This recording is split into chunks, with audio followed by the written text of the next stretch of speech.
المبین المتصاغر لعظمتہ جبابرۃ الطاغین المتخاضع لکبریائہ عتاۃ المتمردین المعترف بربوبیتہ سائر الخلق اجمعین والصلاۃ والسلام والتحیۃ والاکرام علی اشرف النبیین وخاتم المرسلین سیدنا و مولانا ابی القاسم محمد و اہل بیتہ الطیبین الطاہرین المعصومین المظلومین اما بعد فقد قال اللہ سبحانہ وتعالی فی محکم کتابہ المبین بسم اللہ الرحمن الرحیم اقم الصلاۃ لدلوک الشمس الی غسق اللیل وقرآن الفجر انا قرآن الفجر کان مشہودا ومن اللیل فتہجد بہ عسیٰ ان یبعثک ربک مقاما محمودا صلوات۔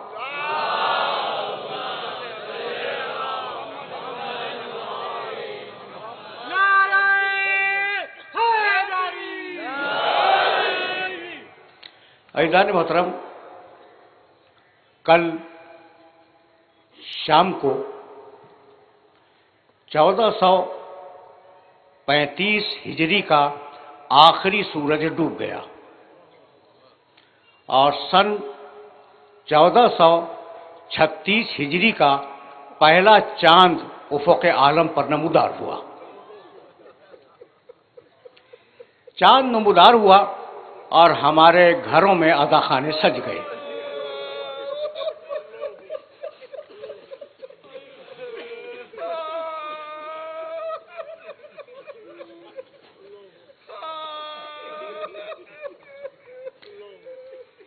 میرے دوستو، میرے عزیزوں، یہ جو عزاخانے ہیں نا گھروں میں، ان کی ایک روایت ہے، اور وہ روایت یہ ہے کہ ہم انہیں بناتے ہیں حسین پر رونے کے لیے۔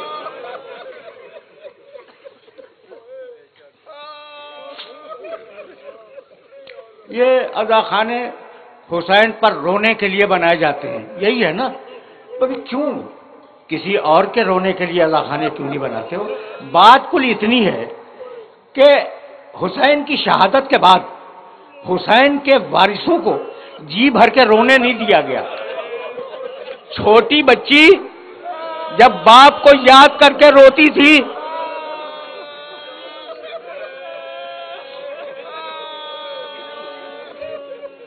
تو ظالم تازیانوں کی سزا دیا کرتے تھے۔ آغاز محرم ہے تو میں یہ حق ہے اور ذہن انسانی کو یہ پوچھنے کا حق ہے کہ حسین نے ایسا اقدام کیوں کیا جس کے بعد ان کی نسل پر اور ان کے نسب پر اتنی پریشانیاں اور اتنی مصیبتیں وارد ہوئیں۔ حسین ابن علی، یہ سوال تو ہے نا کہ بھئی حسین نے ایسا کام کیوں کیا کہ جس کے بعد اتنے مصائب ٹوٹ پڑے ان کے خاندان کے اوپر؟ حسین نے اس کا جواب خود دیا ہے۔ جب چلے ہیں مدینے سے تو یہ لکھ کے چلے ہیں کہ انی لم اخرج اشرن ولا بطرن ولا مفسدن ولا ظالمن، میں جو اٹھ رہا ہوں مدینے سے اور میں جو یہ قیام کر رہا ہوں تو اس کا مقصد توسیع پسندی نہیں ہے، ملک کا حصول نہیں ہے، کسی شخص پہ ظلم کرنا نہیں چاہتا، کوئی اور مقصد میرے اس قیام کا نہیں ہے، بل خرجت لطلب الاصلاح فی امت جدی، اپنے نانا کی امت کی اصلاح چاہتا ہوں۔ تمہیدی گفتگو ہے، میرے دوستو، میرے ساتھ ساتھ رہنا اور سلسلے گفتگو ظاہر ہے کہ بہت طویل ہے. بل خرجت لطلب الاصلاح فی امت جدی، میں اپنے نانا کی امت کی اصلاح چاہتا ہوں، اس لیے میں نے خروج کیا. پالیسی تو آ گئی نا حسین کی. عجیب بات یہ ہے، تھوڑا سا میرے ساتھ چلنا. عجیب بات یہ ہے کہ حسین ابن علی نے صرف اپنی گردن نہیں دی. ذرا دیکھنا کربلا کا واقعہ ہوا کیا ہے. تھوڑا سا تمہید میں وقت لوں گا اور پھر میں آئے مبارکہ کی طرف جاؤں گا. دیکھو بھائی، ابو طالب کے 4 بیٹے، طالب، جعفر، عقیل، علی. ٹھیک ہے نا. اب طالب کے سلسلے میں تاریخیں خاموش ہیں، کچھ نہیں ملتا. عقیل بہت مشہور شخصیت ہیں، تاریخ بھری ہوئی ہے ان کے تذکرے سے. جعفر طیار کو کون نہیں جانتا، اور علی ابن ابی طالب تو علی ابن ابی طالب ہیں. اچھا، بیٹے تو 4 تھے ابو طالب کے. ابو طالب کے بیٹے 4 تھے، لیکن کوئی بھی علی جیسا نہیں ہے. بھائی عقیل علی جیسے نہیں ہے. ایک ماں باپ سے آئے لیکن عقیل علی جیسے نہیں ہے. جعفر طیار علی جیسے نہیں ہے. بھائی بہت توجہ رہے. طالب علی جیسے نہیں ہے، تو جب علی سگے بھائیوں جیسا نہیں ہے تو یہ یاروں سے کیا ملا رہے ہو؟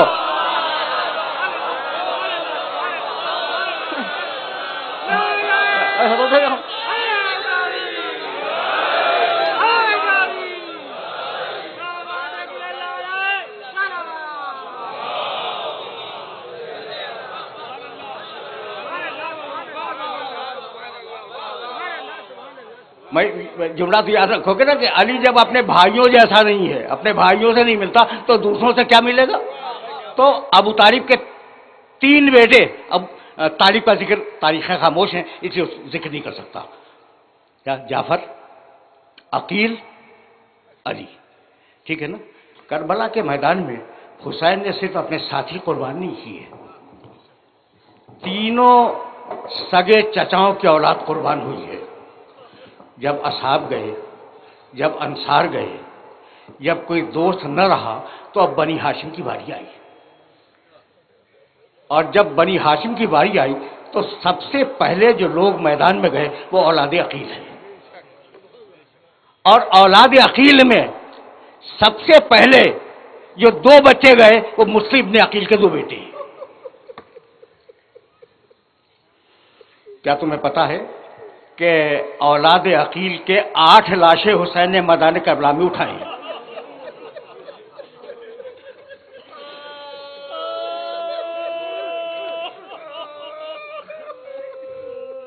اولاد عقیل. اولاد عقیل کے بعد دیکھو، میں ترتیب شہادت بیان نہیں کر رہا ہوں، صرف یہ بتلا رہا ہوں کہ اس خاندان کے کتنے لوگ تھے. اولاد عقیل کے بعد اولاد جعفر طیار میدان میں آئی.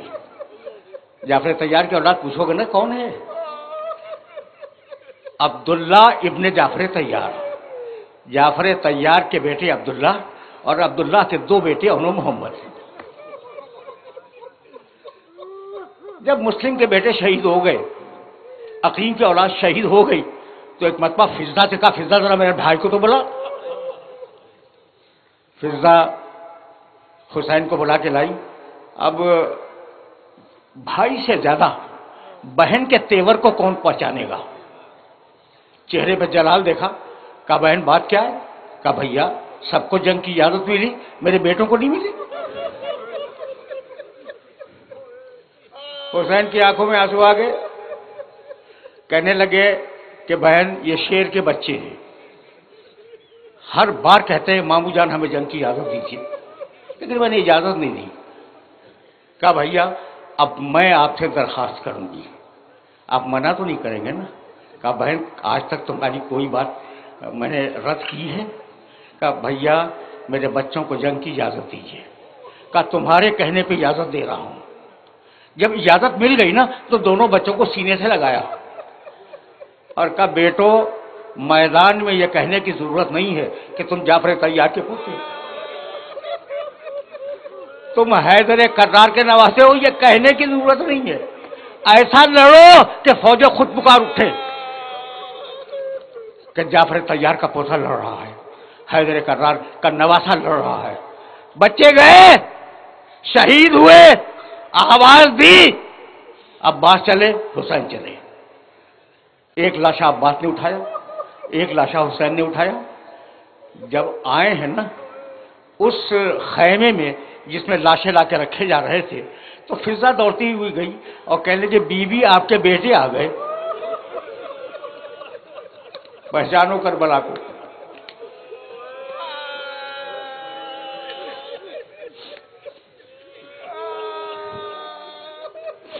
بی بی آپ کے بیٹے آ گئے، فرمانے لگی کہ میں نے تو انہیں مرنے کے لیے بھیجا تھا، یہ کیسے آ گئے؟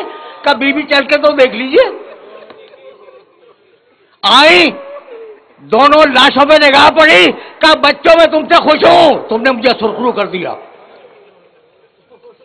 اولاد عقیل گئی، اولاد جعفر گئی، اور اب اولاد علی کی باری آئی۔ سنو تاکہ کربلا کی تلخیص تمہارے ذہن میں پہلی محرمی کو محفوظ ہو جائے۔ اولاد علی کی باری آئی، عباس، ان کے 3 بھائی، پہلے سب سے چھوٹے کو بھیجا، جب اس کا لاشا آ گیا تو پھر اس سے بڑے کو بھیجا، جب اس کا لاشا بھی آ گیا تو اس سے بڑے کو بھیجا، اور جب تینوں جا چکے تو ایک مرتبہ عباس نے کہا کہ مولا مجھے جنگ کی اجازت ہے۔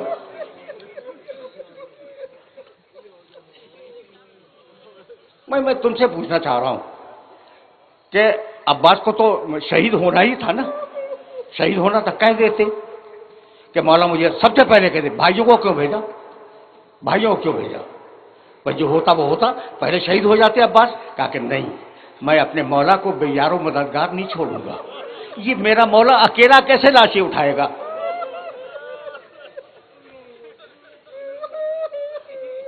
میسج پہنچ رہا ہے نا؟ تو اس وقت تک ساتھ رہے جب تک لاشوں کے اٹھانے کی ضرورت تھی۔ اولاد علی گئی، اس کے بعد اولاد حسن کی نوبت آئی۔ اب تمہارے سامنے وہ واقعہ تو بیان بہرحال نہیں کروں گا، 7ویں محرم کو ہوگا کہ گھوڑوں کی ٹاپیں پڑ رہی تھی اور وہ آوازیں دے رہا تھا، وہ اماں دیکھی۔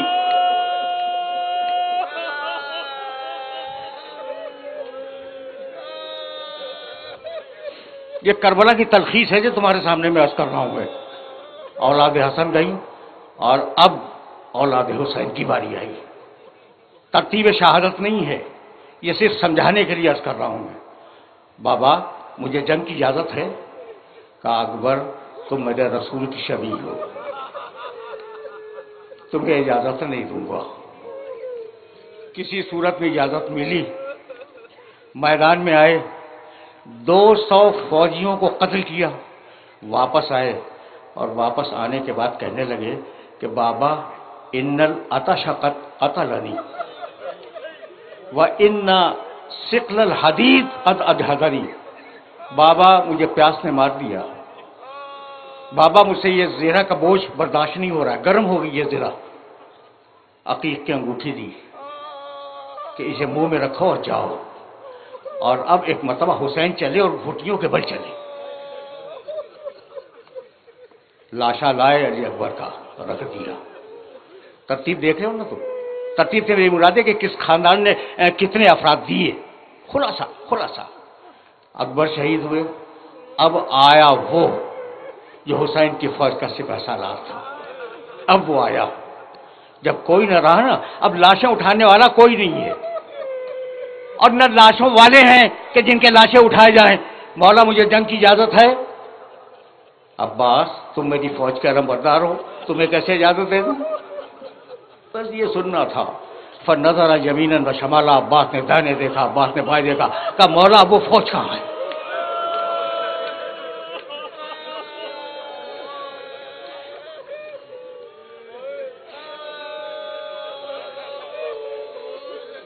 یہ تلخیص تھی کربلا کی جو تمہارے سامنے پیش کر رہا تھا۔ اور جب عباس نے پکارا تو حسین عباس کے لاشے پہ آئے اور 3 جملے حسین نے کہے، الان انکسر ظہری، آج میری کمر ٹوٹ گئی، وقلت حیلتی، سہارا ختم ہو گیا، اور اس کے بعد ایک جملہ کہا تم سے بہتر کون سمجھے گا، کمر ٹوٹ گئی، سہارا ختم ہو گیا، وَشَمَتَ بِي عَدُوِّي، اور عباس اب دشمن تانے دے رہا ہے کہ لاؤ عباس کو.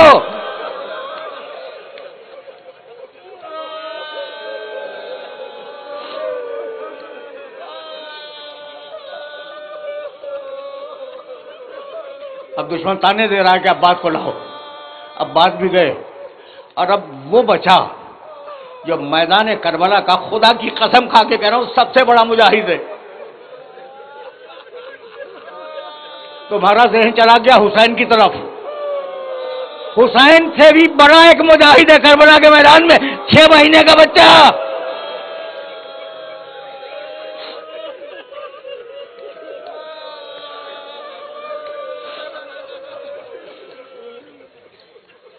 شہید ہوا، بچے کو دفن کیا، اور اب آواز دی یا ابطال الصفا و یا فرسان الحیجہ مالی انادیکم فلا تجیبونی. اب ظاہر ہے کہ یہ میں خلاصہ بیان کر رہا تھا، اور اب حسین نے گردن رکھ دی. بس میرے عزیزو، شروع کیا میں نے اولاد عقیل سے، ختم کیا حسین ابن علی کی شہادت پر. یہ تم نے دیکھا پوری رشتہ داریاں قربان کر دی، سگے چچا زاد بھائی قربان کر دیے. بہت رشتے ہیں، اگر میں گنانے بیٹھ جاؤں تو بہت تفصیل طلب مسئلہ ہے. ساری رشتہ داریاں حسین نے قربان کر دی خدا کے دین پر. بس بتلانا یہ تھا، جملہ سنو، اور اب میں اپنے موضوع کی طرف جا رہا ہوں.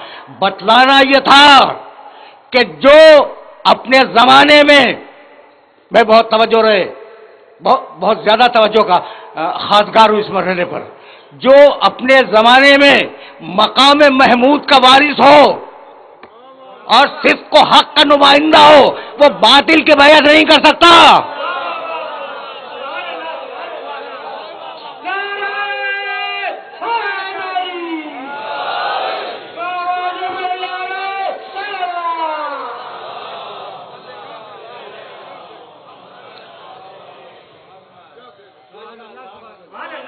ہم اب اس مرحلے پر اپنے موضوع سے متصل ہوئے، مقام محمود اور صدق و حق.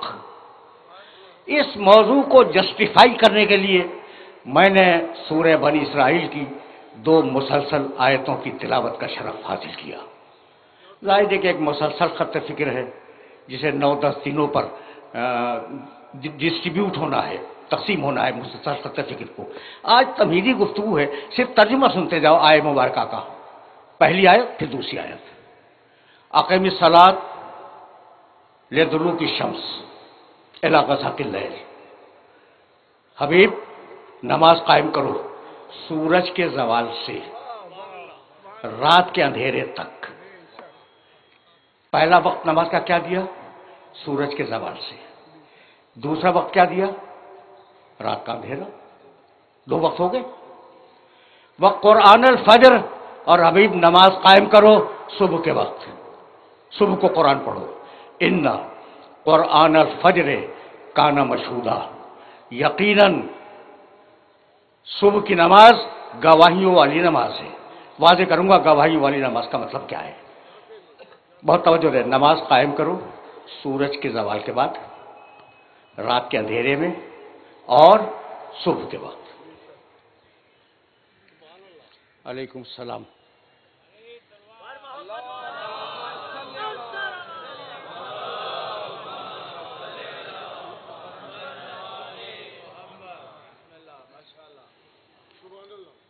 بہت دنوں کے بعد حاضر ہوں آپ کی خدمت میں، تو مانوس تو ہیں نا یا نہیں؟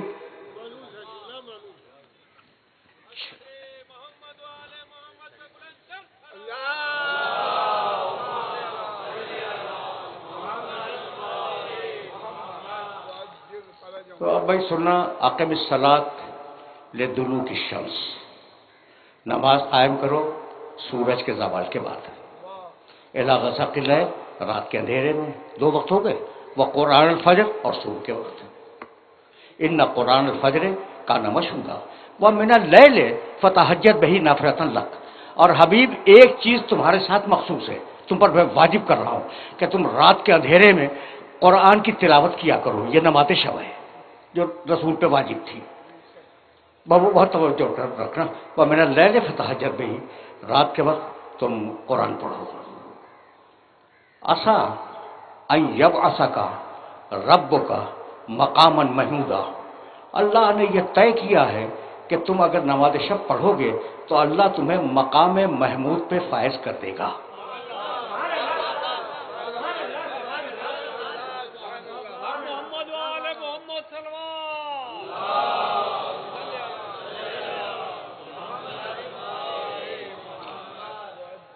آہستہ آہستہ سلسلہ فکر کو آگے بڑھاؤں گا.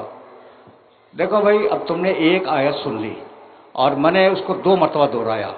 نماز پڑھو سورج کے زوال کے بعد، نماز پڑھو رات کے اندھیرے میں، نماز پڑھو صبح کے وقت. 3 وقت بتائیں؟ 3 وقت ہے نا ایگزیکٹلی. پروردگار نے سورہ ہود میں 11واں سورہ ہے قرآن مجید کا اور 114ویں آیت ہے، نماز کے یہی 3 وقت بتائے. وَأَقِمِ الصَّلَاةَ طَرَفَيِ النَّهَارِ وَزُلَفًا مِنَ اللَّيْلِ، نماز قائم کرو دن کے دونوں سروں پر. دن کا پہلا سرا طلوع آفتاب سے پہلے، دن کا دوسرا سرا زوال آفتاب کے بعد.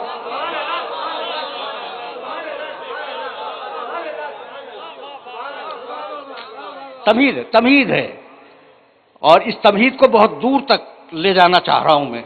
اچھا بھائی، تو نماز قائم کرو. سورہ ہود 11واں سورہ، آیت کا نشان 114. کچھ ہوم ورک کر لیا کرو، میرے یہ حوالے جا کے دیکھنا.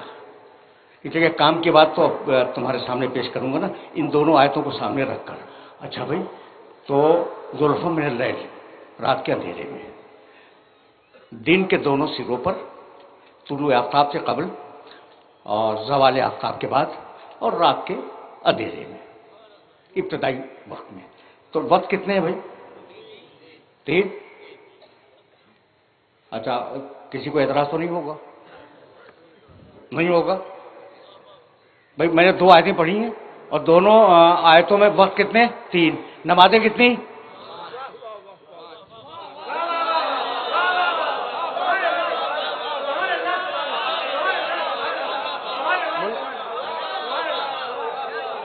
سامنے کی بات ہے بھائی، سامنے کی بات ہے یا نہیں کہ وقت کل 3 اور نمازیں 5. تو اب مجبوری ہے نا کہ ان 5 نمازوں کو 3 وقتوں میں ایڈجسٹ کرنا ہوگا.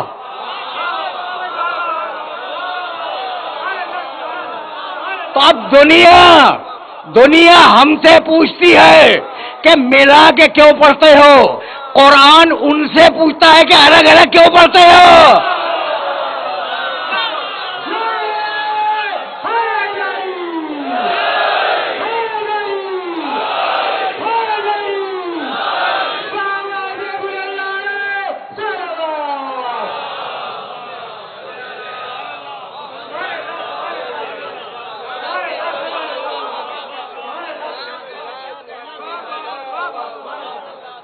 بھائی، میں نے آیت ہی ایسی منتخب کی ہے جس میں ذکر نماز ہے، تو اب ذرا سا نماز پہ سنتے چلو اور ذرا سا دور جانا ہے. تمہیدیں استوار کر رہا ہوں، آگے کام آئیں گی. اچھا بھائی، تو نماز تاریخ انسانیت میں ہر دور میں واجب رہی. یاد رکھنا اس بات کو، تاریخ انسانیت کا کوئی دور ایسا نہیں گزرا جب نماز انسانوں پہ واجب نہ ہو.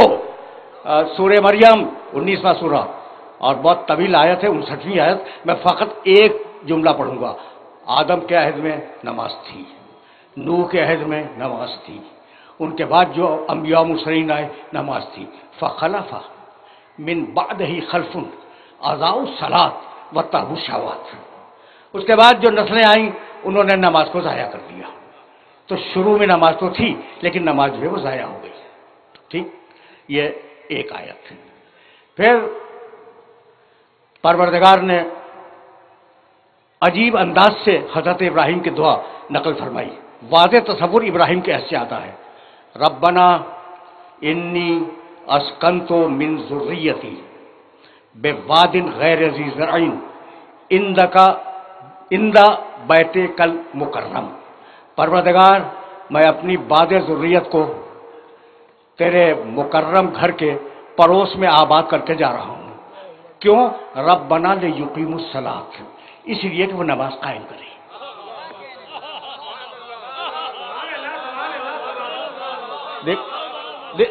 تیور دیکھ رہے ہو؟ یہ تو ابراہیم کا عہد تھا.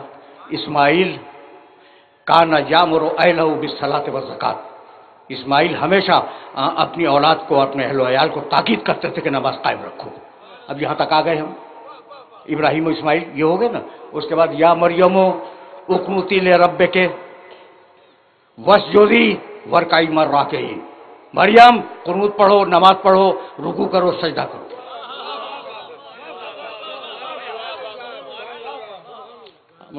آرام سے چل رہے ہو نا، اس لیے کہ 10 دنوں پہ مشتمل گفتگو ہے اور میں ان کی بنیادوں کو استوار کر رہا ہوں. اچھا بھائی، عیسیٰ، مریم کا بیٹا عیسیٰ کہ کہنے لگے کہ انی عبداللہ آتانی الکتاب وجعلنی نبیا. عیسیٰ گود میں بولے تھے میں اللہ کا بندہ ہوں، اللہ نے مجھے کتاب دی ہے، اللہ نے مجھے نبی بنایا ہے. وَأَوْصَانِي بِالصَّلَاةِ وَالزَّكَاةِ، اور اللہ نے مجھے وصیت کی کہ میں نماز قائم رکھوں.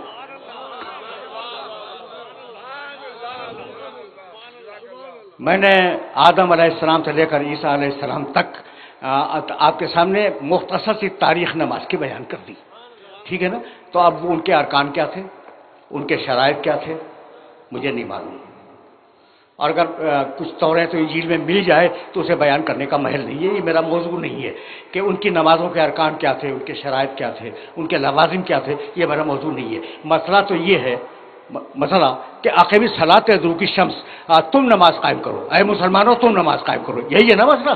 تو اب ہم کیسے پڑھیں بھائی؟ ہم نماز کیسے پڑھیں بھائی؟ ہم سنت عیسیٰ پہ نہیں ہے، سنت موسیٰ پہ نہیں ہے، ہم نماز کیسے پڑھیں؟ اچھا بھائی سوال ہے نا. تو اچھا بھائی میں نے قرآن اٹھا لیا اور قرآن اٹھانے کے بعد دیکھا قم اللیل الا قلیلا، قم، قیام کرو. ایک آئٹم مل گیا مجھے، ٹھیک. پھر دوسرا آئٹم ملا ربک فکبر، تکبیرۃ الاحرام کو، یہ بھی مل گیا. ارکعوا واسجدوا، رکوع کرو سجدہ کرو، یہ بھی مل گیا. قیام بھی ملا، تکبیرۃ الاحرام بھی ملا، رکوع بھی ملا، سجدہ بھی ملا. بھائی مل گیا نہیں؟ یہ تو میں نے قرآن سے ڈھونڈ کے دیے. بہت سے میں نے ترک کر دیا ان سب کو. بھائی وہ میں اب کیا کروں گا؟ پہلے سجدہ کروں گا، اس کے بعد رکوع کروں گا، اس کے بعد قیام کروں گا، اس کے بعد کہوں گا اللہ اکبر. یہ نماز منہ پہ مار دی جائے گی. بھائی ٹھیک ہے یا نہیں؟ اچھا تو اب کیا کریں؟ کہا صلو کما رأیتمونی اصلی.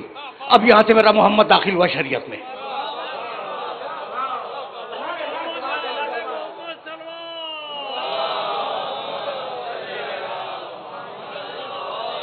اب یہاں سے شریعت میں میرا نبی داخل ہوا. صلو، سب نے لکھا اس روایت کو، کما رأیتمونی اصلی. ویسے پڑھو جیسے مجھے پڑھتے ہوئے دیکھو، ویسے پڑھو جیسے مجھے پڑھتے ہوئے دیکھو. یعنی قرآن سے ڈھونڈ کے نہ پڑھنا، مجھے دیکھ کے پڑھنا.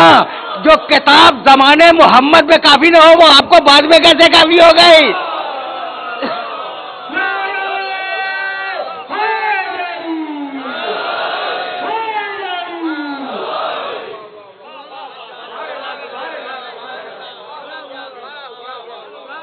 یعنی عجیب بات ہے.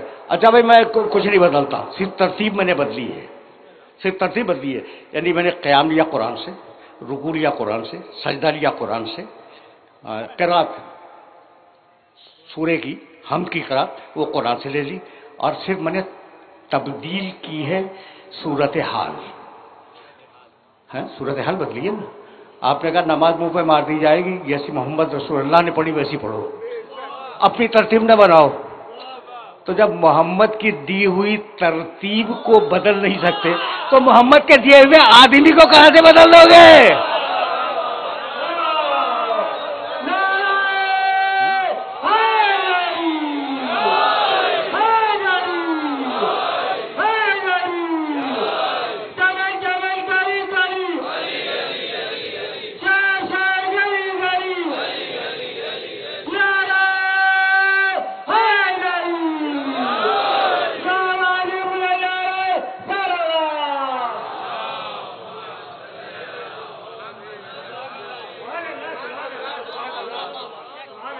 بات واضح ہو رہی ہے؟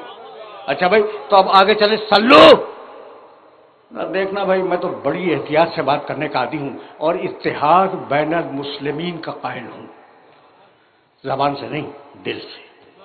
ٹھیک، تو جیسے مجھے دیکھو پڑھتے ہوئے ویسے پڑھو، یہی ہے نا؟ اچھا بھائی، تو اب آپ کو پتا ہے کہ آج مسلمانوں نے جو مسجدیں بنائی ہوئی ہیں ان میں مختلف طریقے سے پڑھی جاتی ہیں، مختلف طریقوں سے پڑھی جاتی ہیں. آپ کے علم ہے نا بات؟ اچھا بھائی، تو اب چھوڑو مکے کی زندگی کو، بات بہت لمبی ہو جائے گی، لیکن ایک بات اب مجھے سے سنو گے اور مجھے سے سنتے جاؤ.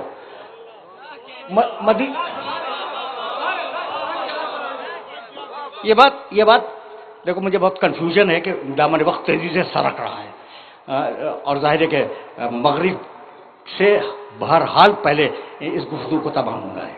تو اب جہاں تک بھی میں بیان کر سکوں سن لو کہ میں کہنا کیا چاہ رہا ہوں. اچھا بھائی، تو مکہ کی زندگی کو چھوڑ دو، جیسا میں نماز پڑھتا ہوں دیکھو، دیکھ کے پڑھو، یہی تو ہے نا؟ اچھا بھائی، اب میں آپ کے خدمت عرض کروں. مکے کی زندگی کو تھوڑی دیر کے لیے چھوڑ دیں. مدینے کی زندگی، جہاں رسول ایک سربراہ، اسلامی معاشرے کے سربراہ کی حیثیت سے تشریف فرما ہے. 10 برس رہے نا مدینے میں. اچھا بھائی، 10 برس میں ایک دن میں کتنی نمازیں پڑھی؟ 5 مرتبہ. لوگوں کے سامنے جماعت پڑھاتے تھے. کتنی پڑھی بھائی ایک دن میں؟ 5 مرتبہ. اچھا بھائی، اب روز 5 مرتبہ اگر 30 دن کا مہینہ فرض کیا جائے تو ایک مہینے میں کتنی ہوئی؟ 150.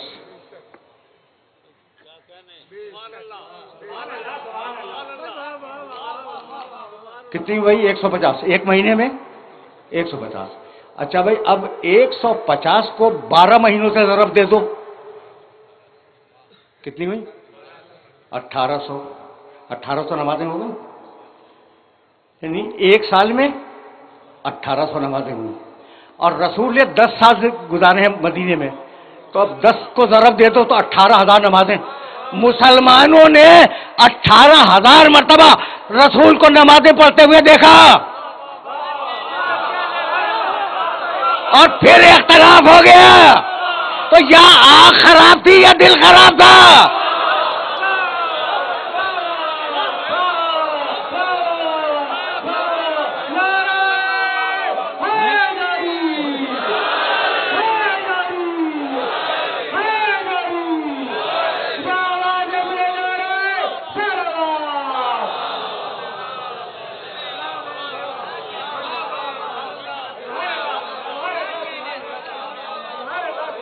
یہ تو حد ہو گئی نا کہ 18,000 مرتبہ دیکھا اور پھر نماز مرتب نہ کر سکے. اس لیے اب یا رسول اللہ، آپ پر لازم ہے کہ اگر نماز چھوڑ کے جا رہے ہیں تو ایک نماز پڑھنے والا بھی چھوڑ کے جائے. اور جب تک دنیا میں نمازی ہیں ایک سچا نماز پڑھنے والے کا وجود ضروری ہے.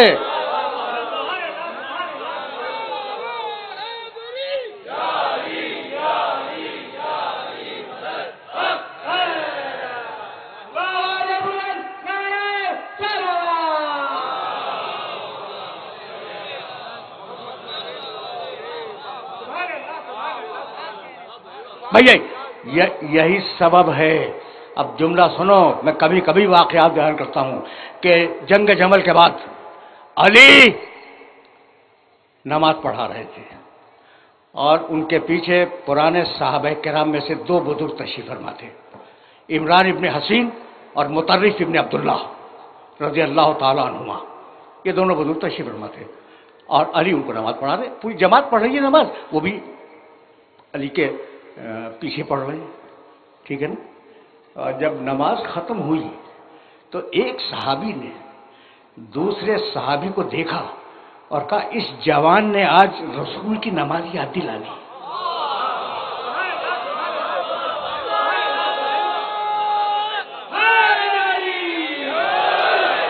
اس جوان نے آج رسول کی نماز یاد دلا دی. یعنی یہ جوان فقط منبر کا وارث نہیں ہے، مصلی کا بھی وارث ہے.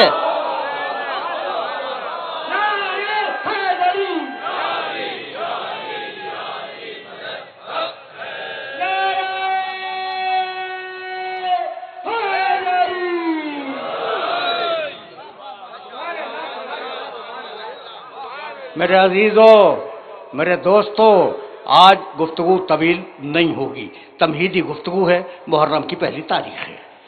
اور اب جب نماز تک آ گئے ہو نا تو ایک جملہ سنتے جاؤ۔ بھائی نماز ٹھیک ہے، پڑھ لو بھائی، پڑھ لو، نماز پڑھو۔ اچھا قبلے کی طرف پیٹ کر کے پڑھو۔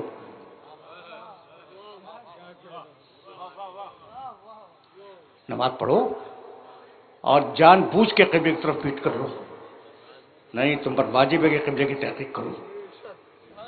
ماتھا ٹیکنا ہے اس گھر کے آگے جو اللہ کا ہے یا نہیں؟ قد نرا تقلب وجهك في السماء فلا نولینک قبلۃ ترضاها، تحویل قبلہ کیا ہے؟ حبیب ہم دیکھ رہے ہیں کہ تم آسمان کی طرف گھور گھور کے دیکھ رہے ہو، تو مت گھبراؤ حبیب، ہم تمہارے دل کی بات کو سمجھتے ہیں، ہم تمہیں اس قبلے کی طرف موڑ دیں گے جو تمہاری مرضی کا قبلہ ہے۔ نماز اللہ کی مرضی، محمد کی۔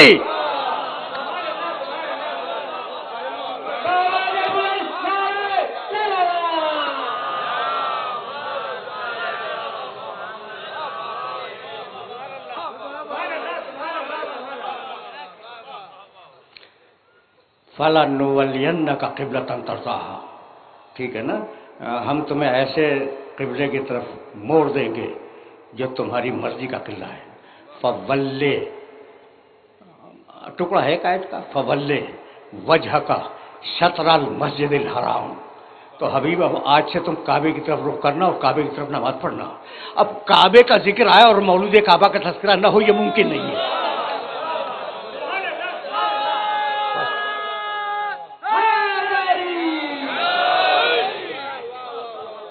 دیکھو بہت قریب ہو گئے نا دامن مغرب سے، دامن مغرب سے ہم بہت قریب ہو گئے، تو اب گفتگو روک دوں گا۔ بھائی قبلے کا ذکر ہو، کعبے کا تذکرہ ہے اور مولود کعبہ کا تذکرہ نہ ہو، ممکن نہیں ہے۔ یا علی مثلوں کا مثل الکعبہ،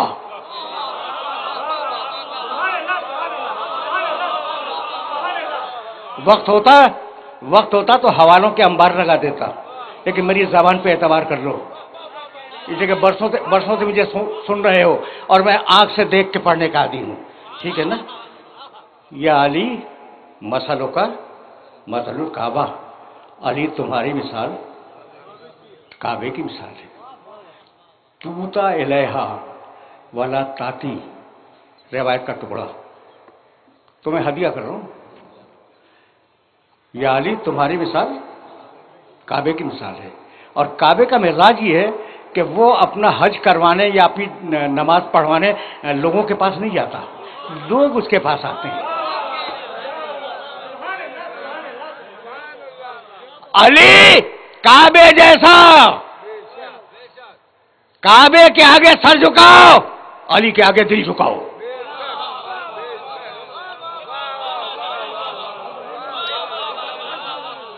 علی کعبے جیسا، کعبے کے آگے سر جھکاؤ، علی کے سامنے دل جھکاؤ۔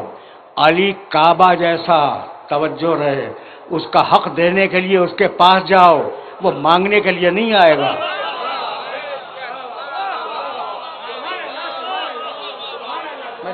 میسج پہنچا؟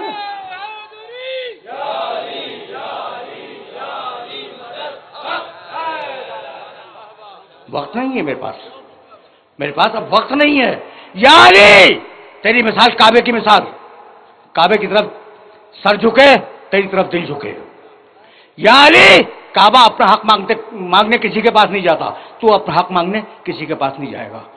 اور اب کعبے کی وہ مثال جو سب کے ذہن میں موجود ہے، جائیے ضد کر کے کعبے کی طرف پیٹ کر کے نماز پڑھ لیں،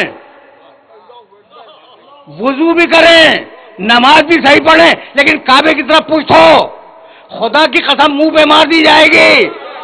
تو علی کی طرف پوچھ کر کے کب تک چلتے رہو گے؟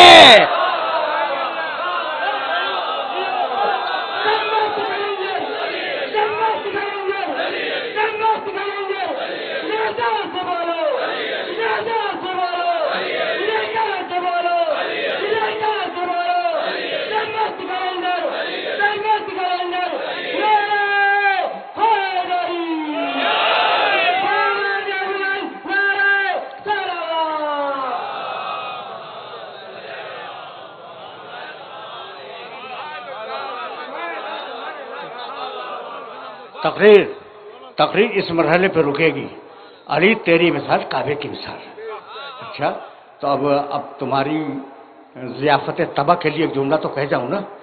حوالے میرے پاس، میں تمہارے شہر میں رہتا ہوں، حوالے دیکھنے ہو میرے پاس آ جانا، اور بڑے بڑے مبارک لوگوں کی کتابوں سے دکھلاؤں گا۔ مبارک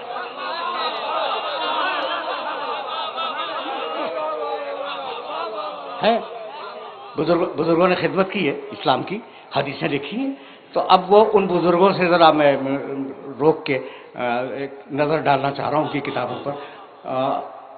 عجیب بات ہے، علی کی مثال کعبے کی مثال۔